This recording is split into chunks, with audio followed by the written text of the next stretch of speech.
The Arizona sun beat down mercilessly on the dusty trail, its heat shimmering off the red rocks that jutted from the earth like ancient tombstones.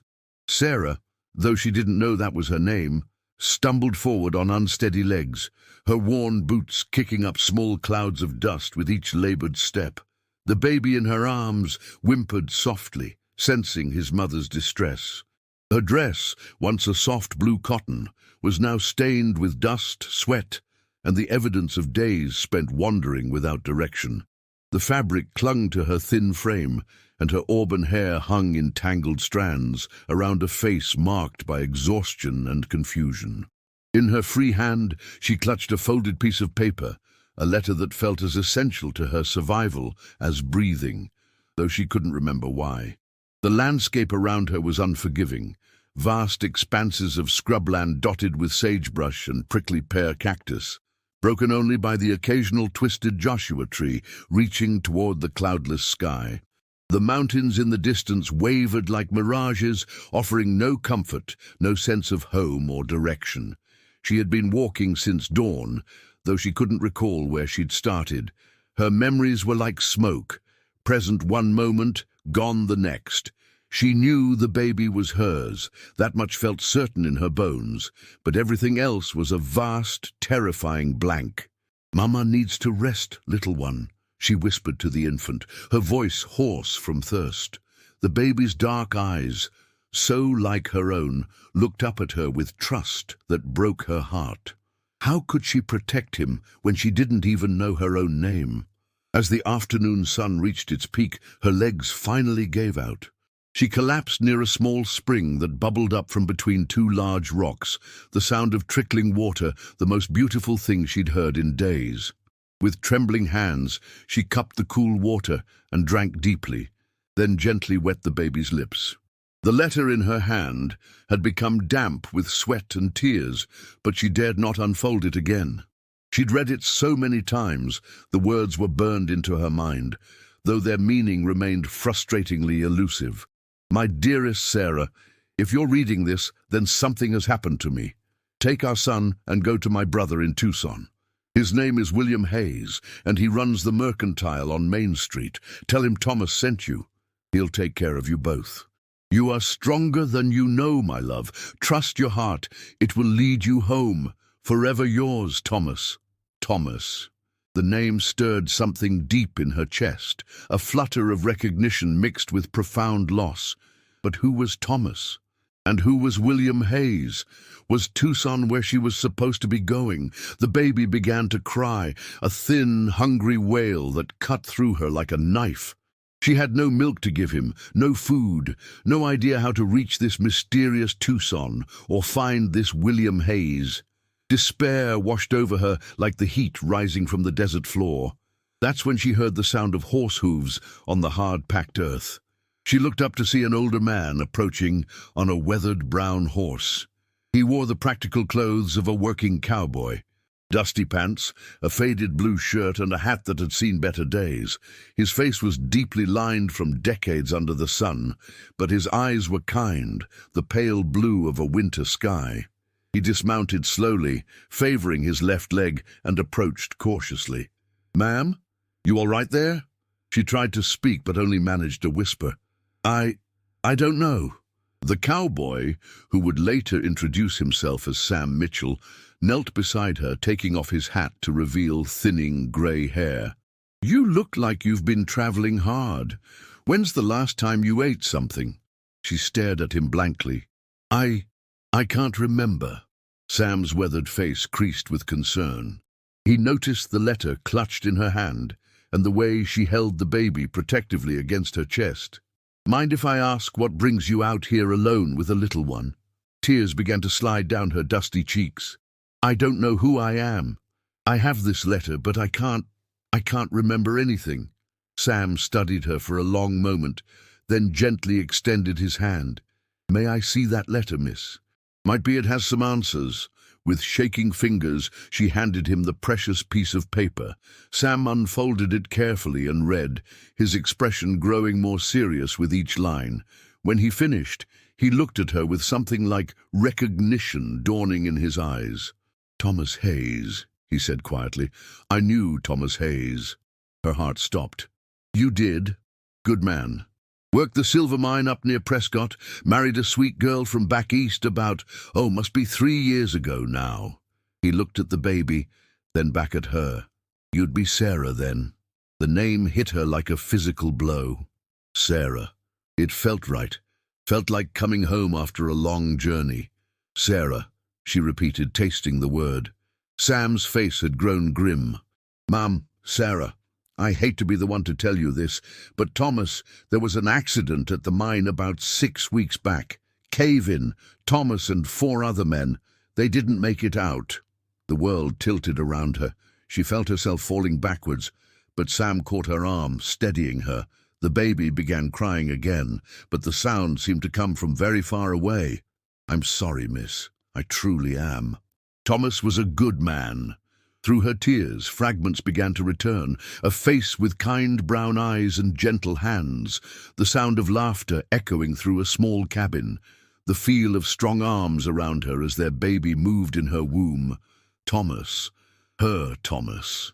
He told me, she whispered, the memories surfacing like air bubbles in still water. He told me if anything ever happened, to take the baby to his brother in Tucson. Sam nodded. William Hayes runs the mercantile there, about a day's ride south. He stood and looked down at her with compassion. But you're in no shape to travel alone, miss. And that baby needs tending to. I have to, she said, struggling to stand. It's what Thomas wanted. Maybe so, Sam said gently. But Thomas would want you alive to get there. My ranch is just a few hours north of here. My wife, Mary, she's good with babies. You can rest up, get your strength back. We'll figure out how to get you to Tucson proper. Sarah looked down at her son, Thomas's son, and felt the weight of responsibility settle on her shoulders like a heavy blanket. She was his mother, his only family now, except for this unknown brother-in-law in a distant town. Why would you help us? She asked. You don't even know me. Sam put his hat back on and walked toward his horse. Out here, miss. We help folks who need helping. Besides, he added, gathering his reins, Thomas Hayes once helped pull my cattle out of a flash flood. Saved my whole herd. Reckon I owe him one. As Sam helped her onto his horse behind him, the baby settled against her chest. Sarah felt something she hadn't experienced since waking up on that dusty trail with no memory. Hope. The letter was safe in her pocket, and now she had a name. Her name, Sarah Hayes. But as they rode toward Sam's ranch, questions swirled in her mind like dust devils on the desert floor. How had she ended up alone on that trail? Why couldn't she remember anything beyond the last few days? And what would she find when she finally reached Tucson and met this brother-in-law who didn't even know she existed? The sun was beginning to sink toward the western mountains, painting the sky in shades of orange and pink that reminded her of something. But the memory slipped away before she could grasp it, like water through her fingers. The Mitchell Ranch appeared out of the dusky landscape like an oasis, a modest wooden house with a wraparound porch, surrounded by a few outbuildings and a corral, where several horses moved lazily in the evening air. Warm yellow light spilled from the windows, and smoke rose from the chimney, carrying the scent of cooking food that made Sarah's empty stomach clench with hunger. Mary Mitchell emerged from the house before they'd even dismounted, wiping her hands on her apron. She was a woman in her 50s with steel-grey hair pulled back in a practical bun, and eyes the color of warm honey. One look at Sarah and the baby, and she was in motion. "Sam Mitchell, what have you brought me?" she called, but her tone was more curious than annoyed. "Found her by Willow Spring," Sam replied, helping Sarah down from the horse. "This is Sarah Hayes, Thomas's widow. She's had a rough time of it." Mary's expression immediately softened. She'd heard about the mine accident. News traveled fast in the sparsely populated territory. "Oh, honey," she said, reaching out to steady Sarah as she swayed on her feet. "Come inside. Let's get you and that baby taken care of." The interior of the house was simple, but welcoming. Handmade furniture, colorful rugs, and the smell of fresh bread created an atmosphere of safety that Sarah hadn't felt since she couldn't remember when. Mary guided her to a rocking chair near the fireplace and immediately began bustling around, gathering supplies. "Sam, put some water on to heat," Mary instructed, "and bring in some of that goat's milk from the cold house. This little one looks hungry." She turned to Sarah with gentle authority. "When's the last time you fed him properly?" Sarah's cheeks burned with shame. I don't have any milk. I've been trying to give him water, but he's so hungry, and I don't know what to do." Mary's face showed no judgment, only compassion. "Happens sometimes after a shock or when a mother's not eating right. We'll fix that. I raised 4 children of my own and helped birth half the babies in this county." Over the next hour, Mary worked with quiet efficiency. She prepared a bottle of diluted goat's milk for the baby, who latched onto it eagerly, his small hands gripping the makeshift feeding bottle as if it were salvation itself. She prepared a basin of warm water and clean clothes for Sarah, then heated up a bowl of beef stew and fresh bread. "Now," Mary said, settling into the chair across from Sarah, "Sam told me about your memory troubles. You remember anything more since this afternoon?" Sarah shifted the now sleeping baby in her arms. "Some things are coming back. I remember Thomas's face now, and I remember being happy. I remember feeling the baby move." She paused, struggling with the fragments. "But I can't remember how I got on that trail, or why I was alone. It's like there's this wall in my mind, and I can only see little pieces through the cracks." "Head injury, most likely," Mary said matter-of-factly. "I've seen it before. Sometimes memories come back gradual-like, sometimes all at once. Sometimes they don't come back at all, but you're safe now, and that's what matters." As the evening wore on, more fragments surfaced. Sarah remembered living in a small cabin near the silver mine, remembered Thomas coming home each evening covered in dust and tired, but always with a smile for her.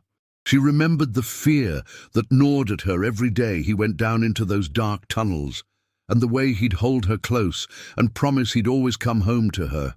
He was going to name the baby James, after his father, she said softly. "We talked about it every night, planning for when he arrived. Thomas would put his hand on my belly and tell stories about what we'd do when the baby was old enough to ride with him." Mary reached over and squeezed her hand. "What are you going to call him?" Sarah looked down at the sleeping infant. "James Thomas Hayes," she said with certainty, "after both his grandfathers." That night, Mary made up a bed in the small spare room, and for the first time in days, though Sarah couldn't remember how many, she slept in an actual bed. Baby James slept in a makeshift cradle beside her, fashioned from a wooden crate and lined with soft blankets, but her dreams were full of darkness and confusion. She saw herself walking endlessly through a maze of canyon walls, heard voices calling her name from far away, felt hands reaching for her through shadows. She woke several times, disoriented and frightened, until the sound of James's soft breathing reminded her where she was. The next morning brought clearer thinking and a determination that surprised her with its strength. She found Mary in the kitchen, already preparing breakfast, and Sam at the table reading a week-old newspaper from Tucson. "I need to get to Tucson," Sarah announced. "Today, if possible." Sam looked up from his paper. "Now hold on, miss. You're still recovering.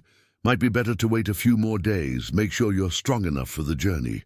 "I appreciate everything you've done," Sarah said firmly, "but James and I can't impose on your hospitality forever, and William Hayes deserves to know about his brother, about his nephew." Mary set down her coffee cup and studied Sarah's face. "You're remembering more, aren't you?" "Some things. I remember that Thomas was worried about something before he died. He kept talking about making sure I knew where to go if anything happened to him. He made me promise to go to his brother." She paused, trying to grasp the elusive memory. "There was something else, something about danger, but I can't quite—" The memory slipped away again, leaving her frustrated and anxious. Sam folded his newspaper and leaned back in his chair. "I've got business in Tucson next week anyway. If you're set on going, I can take you. Mary can come along to help with the baby." "That's generous, but No buts, Mary interrupted. A woman alone with a baby on those roads? That's asking for trouble. Besides, I haven't been to town in months. I could use some supplies. As they prepared for the journey, Sarah spent time walking around the ranch, hoping the familiar activities might trigger more memories. She helped Mary with the morning chores, finding that her hands seemed to know how to milk a cow and gather eggs, though she couldn't remember learning these skills. It was while hanging laundry on the line behind the house that another memory surfaced, sharp and sudden as a knife blade. She was in her cabin, packing frantically while Thomas held the baby. There were voices outside, men's voices, angry and threatening. Thomas was pushing money into her hands, telling her to hide, to run if anything happened to him. The baby was crying, and she was terrified, and Thomas's face was grim with a fear she'd never seen before. They found out, he was saying, about the silver. They know I took it to keep us safe, but they won't see it that way.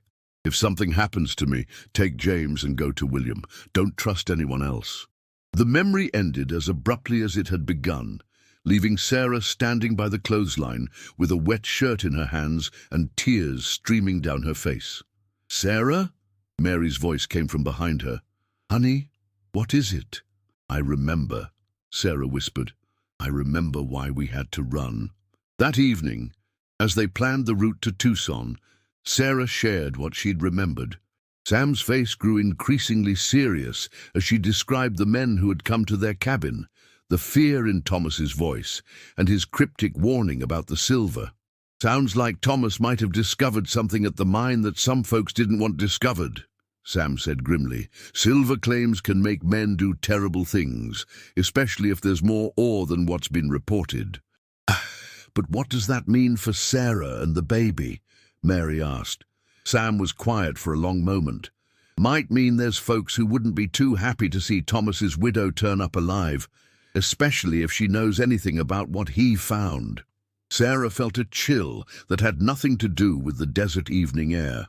"But I don't know anything. I can barely remember my own name, let alone anything about silver or mines." "Might be they don't know that," Sam said gently. "Which is all the more reason to get you to Tucson quick and quiet-like. William Hayes will know what to do." As Sarah settled James for the night, she whispered a prayer to whatever gods watched over widows and orphans in the harsh landscape of the Arizona Territory. Tomorrow they would begin the journey to Tucson, toward an uncertain future with a man she'd never met. But tonight, in the safety of the Mitchell home, she allowed herself to hope that somewhere at the end of that dusty road, she and James might finally find a place to call home. The letter from Thomas remained folded in her pocket, a talisman of love and loss. "Trust your heart," he'd written. "It will lead you home." Tomorrow, she would find out if that was true. Dawn broke cold and clear over the Arizona desert, the sky painted in shades of rose and gold that reminded Sarah of the sunrise view from her cabin window, another memory that had surfaced during the restless night. She stood on the Mitchells' front porch, James bundled in her arms, watching Sam load supplies into the wagon while Mary packed a basket of food for the journey. The wagon was sturdy but basic, built for hauling supplies rather than comfort. Sam had lined the bed with blankets and hay to cushion the ride, and Mary had insisted on bringing her rocking chair, for the baby's sake, though Sarah suspected it was as much for her own peace of mind. "It's about 25 miles to Tucson," Sam explained as he checked the harness on his 2 horses. "If we start early and don't run into trouble, we should reach town by evening." The first few hours of travel passed peacefully. The landscape gradually changed, from the red rock country around Sam's ranch to broader valleys dotted with mesquite and cholla cactus. Sarah found the rhythmic motion of the wagon soothing, and James slept contentedly in her arms, lulled by the gentle rocking. Mary had brought along some mending work, but spent most of her time pointing out landmarks and sharing stories about the early days of the territory. "That's Picacho Peak ahead there," she said, indicating a distinctive rocky spire rising from the desert floor. "Apache used to use it as a lookout point. These days it's mostly just a marker for travelers heading south."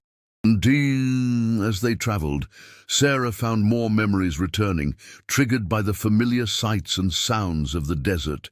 She remembered riding in a similar wagon with Thomas when they'd first come to Arizona Territory, both of them young and optimistic about the future they'd build together. She remembered the excitement in his voice as he described the opportunities in silver mining, the way his eyes lit up when he talked about providing for their family. But darker memories surfaced too. The growing tension in Thomas's face as he came home from work each day, hushed conversations between him and other miners that stopped abruptly when she entered the room. The way he'd started checking the locks on their cabin door twice each night. It was around midday, when they stopped to rest the horses and have lunch, that Sarah noticed the dust cloud behind them. "Sam," she said quietly, not wanting to alarm Mary. "There's someone following us." Sam followed her gaze to the distant plume of dust rising against the blue sky. His weathered face tightened with concern. Could be coincidence. This is the main road to Tucson after all. But as they resumed their journey, the dust cloud drew steadily closer. By mid-afternoon, Sarah could make out individual riders. 3 men on horseback, riding hard and gaining ground on the slower wagon. "Mary," Sam said casually, though his hand had moved to rest on the rifle beside him, "why don't you and Sarah make sure that baby's secure? We might need to pick up the pace a bit." Mary caught the tension in his voice immediately. She'd lived on the frontier long enough to recognize danger when it appeared. Without comment, she helped Sarah secure James in a makeshift sling across her chest, leaving her hands free if needed. The riders were close enough now that Sarah could see their faces. 3 rough-looking men, faces hard and dust-covered, riding with the determined pace of men on a mission. Her blood ran cold as she recognized one of them, a tall man with a black beard and cruel eyes. Another fragment of memory surfaced. This same man standing in her cabin doorway, demanding to know where Thomas had hidden what he stole from the mine. "Sam," she whispered urgently, "I know them. They were at our cabin the night Thomas was killed." Sam's jaw tightened. "Hold on, ladies." He snapped the reins, urging the horses to a faster pace. The wagon bounced and jolted over the rough road, but the horses responded gamely, their hooves drumming against the hard-packed earth. Behind them, the riders spurred their mounts to close the remaining distance. The chase continued for several miles, the wagon careening around curves and over small hills, while Sarah held James tightly and Mary gripped the side rails with white knuckles. Sam proved to be an excellent driver, using every trick he knew to squeeze more speed from his team, but they all knew the inevitable outcome. Horses pulling a wagon could never outrun men on horseback indefinitely. The end came suddenly. One of the riders had worked his way around to the side of the wagon and managed to grab the bridle of the lead horse, forcing the team to slow and eventually stop. The other 2 men quickly surrounded them, guns drawn. "Well, well," the black-bearded man said, his voice carrying a slight accent Sarah couldn't place. "If it isn't the widow Hayes, been looking for you, darling." "Leave her alone," Sam said quietly, his hand still near his rifle. "She's done nothing to you." The man laughed, a harsh sound that made James whimper and nestle closer to Sarah. "Nothing? Her dear departed husband cost us a lot of money, old man, money we intend to collect." "I don't know what you're talking about," Sarah said, surprised by the steadiness of her own voice. "I don't know anything about any money." "Course you don't," the man sneered, "but your husband found our little side business at the mine. High-grade silver we was keeping for ourselves instead of reporting to the bosses. Thomas threatened to turn us in unless we cut him in. So we cut him in, all right, cut him in permanent-like." Sarah's heart pounded, but anger was beginning to override her fear. "You killed him." "Mine accident, darling, happens all the time, 'cept Thomas got greedy, took a whole lot more than his share before he died, and we know he gave it to you." "I don't have any silver," Sarah protested. "I was barely alive when Mr. Mitchell found me. I don't even remember." "Don't remember. Don't know nothing, don't have nothing," the second man interrupted impatiently. You sound just like your husband, right up until we convinced him to talk." The implications of his words hit Sarah like a physical blow.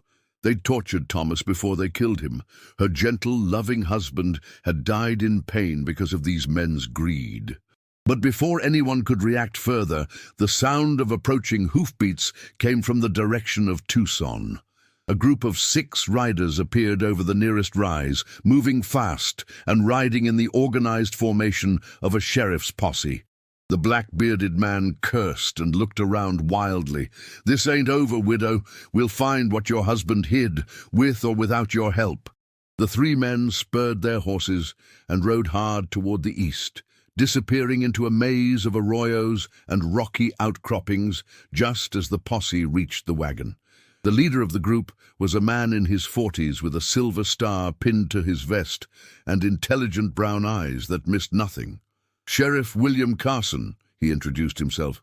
"You folks having trouble?" Some men tried to rob us," Sam said carefully. "Rode off when they heard you coming." Sheriff Carson looked skeptical, but before he could ask more questions, one of his deputies called out, "Sheriff, I recognize this lady. This is Sarah Hayes, Thomas's widow. We've been looking for her since the mine accident." Sarah found herself under the scrutiny of 6 pairs of eyes. "You've been looking for me?" "Yes, ma'am," Sheriff Carson said gently. "When we investigated your husband's death, we found your cabin ransacked and you missing. Been worried something had happened to you, too." "I don't remember much about that night," Sarah admitted. "I was found wandering near Willow Spring with no memory of how I got there." The sheriff's expression grew more serious. "Ma'am, I think there's some things we need to discuss, but not out here in the open. Why don't we escort you the rest of the way to town?" As the enlarged group continued toward Tucson, Sheriff Carson rode alongside the wagon and shared what he'd learned during his investigation. The mine accident that killed Thomas and 4 other men hadn't been an accident at all. It had been deliberately caused to hide evidence of silver theft. Thomas had apparently discovered the scheme and was preparing to report it when he was murdered. "Found evidence in your cabin that your husband was keeping records," Carson explained. "Account of how much silver was being stolen and who was involved. But we never found the actual records or the silver itself." Sarah felt pieces of the puzzle clicking into place. "The letter," she said suddenly, reaching into her pocket. "Thomas wrote me a letter, said if something happened to him, I should take our son to his brother in Tucson." Carson examined the letter carefully. "William Hayes is Thomas's brother. Well, that explains a few things. He's been asking questions around town about the mine accident. Seems he never believed it was an accident either." As the sun began to set behind the western mountains, painting the sky in brilliant shades of orange and purple, the walls of Tucson came into view. The territorial capital was larger than Sarah had expected, a bustling community of adobe buildings and wooden storefronts spreading out from around the old Spanish Presidio. "Main Street's just ahead," Sheriff Carson said. "Hayes Mercantile is the big building with the blue sign. Can't miss it." Sarah's heart began to race as they approached the town. Somewhere in those buildings was William Hayes, Thomas's brother, a man who might hold the key to her future and James's safety. But the encounter with the 3 men had left her shaken and afraid.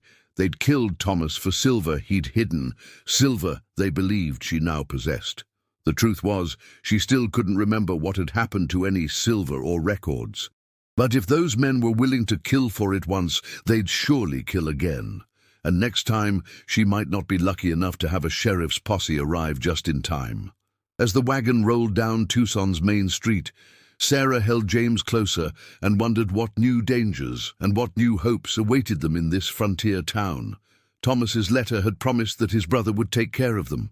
But could William Hayes protect them from men desperate enough to commit murder? The letter rustled in her pocket as a warm evening breeze swept down from the mountains. "Trust your heart," Thomas had written. "It will lead you home." She was about to find out if Tucson and William Hayes could become that home. Hayes Mercantile stood out among the adobe and wooden buildings of Tucson's main street like a beacon of prosperity and order. The two-story structure was freshly painted, with large windows displaying an impressive array of goods from farming tools to fine fabrics. A hand-carved sign reading W. Hayes and Company, General Merchandise, hung above the wide front door. As Sheriff Carson helped Sarah down from the wagon, she noticed a man emerging from the store. He was perhaps 35 years old, with the same dark hair and brown eyes as Thomas, though his face was leaner and bore the careful expression of a successful businessman. He wore a clean white shirt and dark vest, clothes that spoke of education and refinement rather than the rough practicality of mining country. "Sheriff Carson," the man called, walking toward them with obvious curiosity. "What brings you by this evening?" "William Hayes, I presume," Carson replied. "We've brought someone who's been looking for you. Or rather, someone you've been looking for." William's gaze moved to Sarah, and she saw the exact moment recognition dawned in his eyes. The careful businessman's expression cracked, revealing surprise, relief, and something that might have been grief. "You're Sarah," he said quietly. "Thomas's wife." "Yes," she managed, her voice barely above a whisper. The baby in her arms stirred, and William's eyes moved to James with wonder.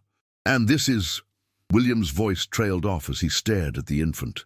"Your nephew," Sarah said, finding strength in her voice. "James Thomas Hayes." William stood frozen for a moment, as if afraid that moving might make this vision disappear. Then, slowly he approached and looked down at the baby with the same gentle expression Sarah remembered seeing on Thomas's face. "He has Thomas's eyes," William said softly. "The same eyes our father had." He looked up at Sarah, and she was surprised to see tears glistening in his eyes. "I thought you were both dead. When I heard about the mine accident and that you disappeared—" "We need to talk," Sheriff Carson interrupted gently. "All of us, but maybe somewhere more private?" William nodded immediately. "Of course. Sarah, please come inside. You must be exhausted." The interior of the Mercantile was spacious and well organized, with shelves stretching to the ceiling filled with everything from canned goods to bolts of fabric. William led them through the store to his living quarters in the back, a comfortable apartment with handmade furniture and windows that looked out onto a small garden. "Mrs. Mitchell, Mr. Mitchell," William said, his natural courtesy overriding his obvious emotional turmoil. "Thank you for bringing Sarah safely here. Please, make yourselves comfortable." As Mary helped Sarah settle into a comfortable chair near the fireplace, William put coffee on to boil and began gathering supplies for the baby. His movements were efficient and thoughtful, and Sarah found herself thinking that Thomas would have been proud of the man his younger brother had become. Sheriff Carson wasted no time getting to the heart of the matter. "William, we need to know what Thomas told you about the situation at the mine. Sarah was attacked today by 3 men who claimed Thomas stole silver from them." William's face darkened. "I knew it. I told Sheriff Martinez that accident was suspicious, but he wouldn't listen. Said I was letting grief cloud my judgment." He turned to Sarah with intensity burning in his eyes. "What do you remember about that night?" Sarah shared everything she could recall. The fragments of memory about men coming to their cabin, Thomas's fear, his urgent instructions about taking James to Tucson. She also told him about the letter and showed him the precious piece of paper that had guided her across the desert. William read the letter twice, his expression growing more serious with each word. He mentions silver, and he was obviously expecting trouble, but he doesn't say where he hid anything. "That's what those men keep asking about," Sarah said. "They're convinced I know where Thomas hid the silver he supposedly stole. But I don't remember anything about any silver." Sheriff Carson leaned forward. "During our investigation, we found evidence that several miners were skimming high-grade ore and selling it privately instead of reporting it to the mine owners. Your husband apparently discovered this and was planning to expose them." "That would be just like Thomas," William said with a mixture of pride and sadness. "He always had a strong sense of right and wrong, Even as a boy, he couldn't stand to see anyone being cheated or hurt. But if he took their silver, Sarah said, wouldn't that make him a thief too? Maybe, Sheriff Carson admitted, or maybe he was gathering evidence. Hard to say now. William stood and began pacing the small room, his mind clearly working through the implications. If Thomas did take silver, he would have hidden it somewhere safe, somewhere only he would know about. He stopped suddenly and looked at Sarah. The cabin. Have you been back to the cabin since that night? No, Sarah said. I don't even remember leaving it. Then that's where we need to look, William declared. If Thomas hid evidence there, those men might not have found it. Sheriff Carson shook his head. Too dangerous. Those men are still out there, and they're watching for Sarah. If we go back to that cabin, we'll be walking into a trap. Then what do you suggest? William asked, frustration clear in his voice. Let me handle this through official channels. We'll organize a proper search with enough men to handle any trouble. In the meantime, Sarah and the baby should stay here where they're safe. Mary, who had been quiet during most of this discussion, finally spoke up. That baby needs stability, not more running around the desert. He needs a home. William immediately nodded. Of course. Sarah, you and James are welcome to stay here as long as you need. This is your family now. Sarah felt a warmth spread through her chest at his words, the first sense of belonging she'd felt since waking up on that dusty trail. I don't want to be a burden. You're not a burden, William said firmly. You're my brother's wife and the mother of his son. That makes you my family, and family takes care of family. Over the next few days, Sarah began to settle into a routine at the Mercantile. William had given her and James the small apartment above the store, while he moved into a room behind the shop. During the day, she helped with customers, while Mary assisted with James, who was thriving under the attention and regular feeding. Sarah discovered she had a natural talent for business, able to remember customers' preferences and needs with remarkable accuracy, despite her ongoing memory problems. She found herself enjoying the work, the sense of purpose it gave her, and the way it helped fill the long hours when darker thoughts threatened to overwhelm her. William proved to be a thoughtful and generous guardian. He seemed to understand instinctively when she needed space to grieve and when she needed distraction. In the evenings, he would tell her stories about Thomas's childhood, sharing memories that helped her build a picture of the man she'd loved, but could only partially remember. He was always protective of things smaller than himself, William told her one evening as they sat on the small balcony behind the store, watching James sleep peacefully in his cradle. Birds with broken wings, stray dogs, younger children being picked on by bullies. I wasn't surprised when I heard he'd married someone he'd rescued from a difficult situation. Rescued? Sarah asked, curious. The letter he sent me when you were married mentioned that you'd had some troubles back east, family problems of some kind. He said you'd come west to start fresh, and he was going to make sure you had the life you deserved. Another piece of the puzzle clicked into place for Sarah. She remembered now, vaguely, the shame and desperation that had driven her to leave Philadelphia, the relief she'd felt when Thomas offered her not just marriage, but genuine love and respect. He'd saved her from a life that held no hope, and she'd tried to give him the peaceful home he'd dreamed of. It was on the fourth evening that Sheriff Carson returned with news that changed everything. We found the cabin, he announced without preamble, or what's left of it, burned to the ground, probably a few days after the mine accident. But we did find something interesting in the ruins. He placed a metal box on William's kitchen table. It was blackened by fire but intact, with Thomas's initials carved into the lid. Found it buried under the floor of what used to be the bedroom, Carson explained. Took some digging, but there it was. With trembling hands, Sarah opened the box. Inside were several items that made her gasp with recognition. A small velvet pouch containing her wedding ring and a locket that had belonged to her mother, a stack of letters tied with a blue ribbon, and a leather-bound journal filled with Thomas's careful handwriting.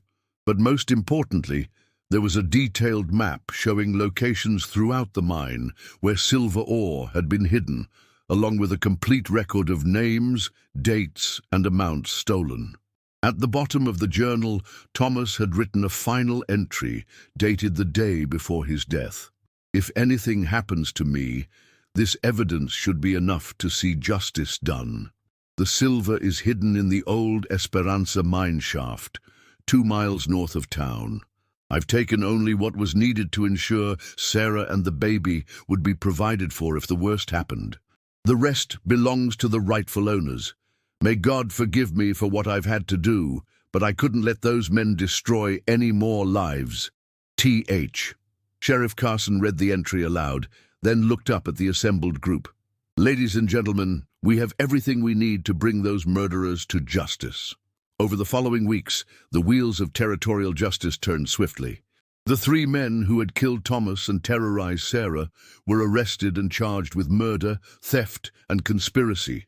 The stolen silver was recovered from the abandoned mine shaft, exactly where Thomas had indicated, and most of it was returned to the mining company. True to his word, Thomas had taken only a small portion, enough to provide a modest inheritance for Sarah and James, but not enough to make them wealthy. It was exactly what Sarah would have expected from the man she was remembering more clearly each day: practical, honest, and motivated by love rather than greed. As autumn settled over the Arizona territory, Sarah found herself standing once again on the balcony behind the mercantile. James, now growing healthy and strong, babbling contentedly in her arms. The letter from Thomas was framed and hanging on the wall inside, a reminder of the love that had brought her safely through the darkness. William approached quietly and stood beside her, looking out over the bustling streets of Tucson. "Any regrets about staying?" he asked. Sarah considered the question seriously. She could have returned east with the money from the recovered silver, could have started over somewhere far from the memories and pain of the Arizona territory. But as she looked down at James and thought about the life she was building here, helping William run the store, becoming part of the community, raising her son in the same desert landscape where his father had lived and worked, she knew she was exactly where she belonged. "No regrets," she said firmly. "Thomas was right. My heart led me home." William smiled and gently touched James's tiny hand. "He would be proud of you, you know, both of you." As the sun set behind the distant mountains, painting the sky in the brilliant colors of the desert sunset, Sarah felt the last pieces of her fractured memory settling into place. She remembered everything now: the good and the bad, the love and the loss, the journey that had brought her from a terrified widow wandering the desert to a strong woman building a new life. Thomas's letter had promised that she was stronger than she knew. Looking back on everything she'd survived and overcome, Sarah finally understood that he'd been right about that too. The letter had guided her across the desert to safety. Her heart had led her home. And here, in this frontier town with William and James, she would build the future that Thomas had died protecting. Some stories end with a destination reached, others end with a journey begun. Sarah's story was both, an ending that was really a beginning, a loss that had become a foundation for something new and precious. As the stars began to appear in the darkening sky, she whispered a prayer of gratitude to Thomas and to whatever forces had kept her and James safe during their darkest hours. Tomorrow would bring new challenges and new opportunities, but tonight she was content to stand here with her son and her brother-in-law, surrounded by the infinite possibilities of the American frontier. The letter in Thomas's careful handwriting had been right about everything. She was stronger than she'd known, her heart had led her home, and love, even love interrupted by death, could light the way through any darkness. In the end, that was enough. More than enough. It was everything.